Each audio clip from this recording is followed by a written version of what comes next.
প্রচণ্ড গরমে ঠান্ডা, ঠান্ডা দই খেতে ভীষণ ভালো লাগে। তো সেইজন্য আমি এখানে দই বানাবো। ৫ কাপ দুধ জাল করে ৩ কাপ করে নিয়েছি। আর তারপর অন্য একটা কড়াইতে 1/2 কাপ চিনি দিয়ে ক্যারামেল বানিয়ে নিলাম। ক্যারামেলটা সম্পূর্ণ হয়ে গেলে এখানে 1/2 কাপ পরিমাণ পানি দিয়ে একটু নেড়েচেড়ে নিলাম। আর কিছুক্ষণ নাড়াচাড়া করার পর এখানে সেই জাল করা দুধের থেকে 1/2 কাপ দুধ দিয়ে দিলাম। তারপর আবারও কিছুক্ষণ নেড়েচেড়ে জাল করে নিলাম। আর এখন এখানে আমি সেই জাল করা সম্পূর্ণ দুধটা দিয়ে দিলাম। দুধটা কিন্তু এর মধ্যে ঠান্ডা হয়ে গেছে। কিছুক্ষণ জাল করে দুধটাকে একটু গরম করে নিলাম আর ৩ টেবিল চামচ গুঁড়া দুধ দিয়ে নেড়েচেড়ে মিশিয়ে নিলাম।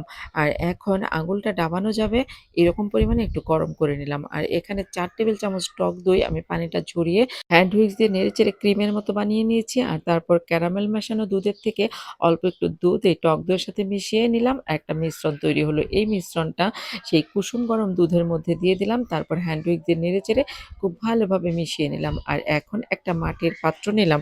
মাটির পাত্রের মধ্যে এই দুধের মিশ্রণটা দিয়ে দিলাম আর চুলায় একটা বড় কড়াইতে একটু পানি আর স্ট্যান্ড দিয়ে পানিটা বলকা নিয়ে দুধের হাঁড়িটা দিয়ে দিলাম আর তারপর ১০ মিনিট মিডিয়াম হিটে জাল করে নিলাম।